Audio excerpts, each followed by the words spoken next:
Oke, selamat pagi. Hari ini kita akan belajar eh, dari bab 6, yaitu mengenal karya penyelamatan Allah, ya. Oke. Ini dia kompetensi dasar yang harus kalian pahami. 1. Menerima hanya Allah yang dapat mengampuni dan menyelamatkan manusia melalui karya penyelamatan. Maksudnya di sini kalian mampu menerima hanya Allah yang dapat memberikan pengampunan dan keselamatan kepada manusia melalui apa? Karya penyelamatan dalam Yesus Kristus, yaitu di kayu salib, ya. Nah, ini dia. Yang kedua, bersedia mengampuni orang lain yang memahami bahwa Allah mengampuni dan menyelamatkan manusia melalui Yesus Kristus. Nah, yang harus kalian pahami dan yang harus kalian mampu lakukan yaitu bersedia mengampuni orang. Kenapa kita harus bersedia? Sementara Allah aja bersedia, kenapa kita enggak? Nah, di situ ya. Kita harus bersedia mengampuni orang lain yang bersalah kepada kita. Oke, ini dia. Sejak manusia jatuh ke dalam dosa, Allah berinisiatif untuk mengampuni serta menyelamatkan manusia. Allah adalah pihak yang memanggil dan menyelamatkan manusia agar tidak binasa. Kalian tahu, ketika Adam dan Hawa jatuh ke dalam dosa, siapa yang bertindak untuk menyelamatkan? Adakah manusia bertindak mencari Allah? Tidak. Kalau kita baca dari Kejadian, justru si Adam itu bersembunyi dia dari Allah ketika dia mendengar suara Allah berjalan di taman itu. Tapi menyelamatkan manusia adalah inisiatif dari Allah. Dia mencari Adam. Kalau kita baca dalam Kejadian, apa dikatakan di sana? Adam, Adam, di manakah engkau? Lalu apa jawab si Adam? Ya Allah, aku bersembunyi sebab aku takut kepadamu, dikatakan seperti itu.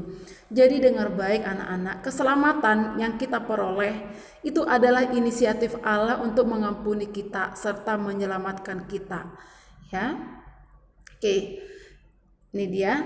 Allah mengampuni manusia. Boleh dibuka Alkitabnya di dalam Roma 5 ayat 8 atau 1 Yohanes 1 ayat 9. Di sana dikatakan apa? Kristus telah mati untuk mengampuni dosa manusia, tapi manusia harus dengan rendah hati mengaku dosa agar diampuni, dan mengampuni itu berlaku selamanya. Pengampunan itu berlaku untuk selamanya. Ya, artinya ketika kamu berbuat dosa sekarang, nah kamu minta ampun, pengampunan berlaku untuk kamu. Seperti itu. Oke, tapi bukan berarti pengampunan itu harganya murah. Ketika berdosa minta ampun, kemudian berdosa lagi, ampun lagi, berdosa lagi, minta ampun lagi. Tidak ya, bukan itu pengertiannya. Tapi pengampunan itu berlaku untuk selamanya, artinya pengampunan itu selalu ada selama kita masih menyadari. Oke. Nah, bagaimana Allah mengampuni manusia? Bagaimana cara Allah mengampuni manusia? Tadi di awal teacher sudah jelaskan, melalui diri Yesus Kristus, yaitu mati di kayu salib. Melalui pengorbanan Yesus Kristus di kayu salib, hubungan manusia dengan Allah dipulihkan kembali. Misi Yesus di kayu salib sudah selesai, ya, dengan mati di sana, dan kita diperdamaikan dengan Allah. Oke. Jadi jangan salibkan Tuhan Yesus untuk kedua kali. Kalau kamu menyadari apa yang kamu lakukan itu adalah dosa, segeralah bertobat dan jangan diulang-ulangi kesalahannya. Oke? Ini dia. Mengapa Allah mengampuni manusia? Yang pertama, karena Allah mengasihi manusia. Yang kedua, karena Allah setia dengan perjanjiannya. Yang ketiga, karena rencana Allah harus digenapi. Nah, ini dia. Kenapa Allah begitu mengasihi manusia? Dengarkan, Allah lebih mengasihi manusia daripada malaikat. Malaikat kalau dia berbuat dosa, dia langsung dicampakkan dari surga. Itu dia Lucifer ya. Tapi kalau manusia berbuat dosa lalu manusia meminta ampun, Tuhan akan mengampuni. Ada pengampunan. Seperti itu. Dengarkan, dari cara menciptakan saja pun, dari cara menciptakan manusia, maksud di sini, Tuhan sudah membuat perbedaan. Tuhan menciptakan manusia itu dengan tangannya sendiri, mengotori tangannya, memegang debu, dibentuknya hidung, dibentuknya tangan, dibentuknya manusia itu, lalu dihembuskan napas itu ke hidung manusia. Bayangkan manusia itu diciptakan dari debu tanah. Debu itu kotor atau enggak? Jawabannya iya, kotor. Tapi lihat, Alkitab mencatat di dalam Kejadian 2 dikatakan di sana, Kejadian 2 ayat 15 dikatakan Allah menghembuskan napas ke hidung manusia. Bayangkan, kamu mau gak menghembuskan napasmu kepada benda yang kotor? Tapi Allah sudah lakukan itu.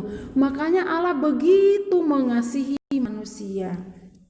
Oke, ini dia. Karena Allah setia dengan perjanjiannya. Janji Allah apa sih? Aku akan memberkati engkau berlimpah-limpah, dikatakan seperti itu. Nah, kalau kita masih hidup di dalam dosa tanpa diselamatkan oleh Allah, janjinya ini tidak akan tergenapi, ya. Tidak akan tergenapi. Makanya Dia mengutus Yesus putranya yang tunggal untuk menebus dosa kita di kayu salib. Yang ketiga, karena rencana Allah harus digenapi, yaitu apa? Kalau kita baca dalam Alkitab, rumahku harus penuh. Rumah Tuhan di mana? Di surga. Rumah Tuhan harus penuh. Bayangkan kalau semua orang berbuat dosa, lalu semua masuk neraka, surga kosong dong. Nah, Tuhan gak mau itu. Oke? Nah, makna keselamatan dalam Yesus, apa maknanya? Ini dia maknanya, ada 5. Nanti dicatat ya. 5 makna keselamatan dalam Yesus. 1, lepas dari dosa. 2, hidup kekal dalam kerajaan Allah. Yang 3, pembebasan secara rohani dan jasmani. 4, pembebasan manusia secara utuh dari kutuk dosa dan maut. Yang 5, memperbaharui hubungan Allah dengan manusia. Oke, yang perlu kalian catat adalah nih, bagaimana cara Allah mengampuni manusia? Catat. Ini dia melalui pengorbanan Yesus Kristus. Yang kedua, mengapa Allah mengampuni manusia? Catat, ada 3 alasannya. Dicatat. Kemudian apa makna keselamatan dalam Yesus? Ada 5. Jangan lupa dicatat lalu kirim ke teacher, fotokan, kirim ke teacher. Oke? Itu saja tugasnya. Tuhan Yesus memberkati. God bless you.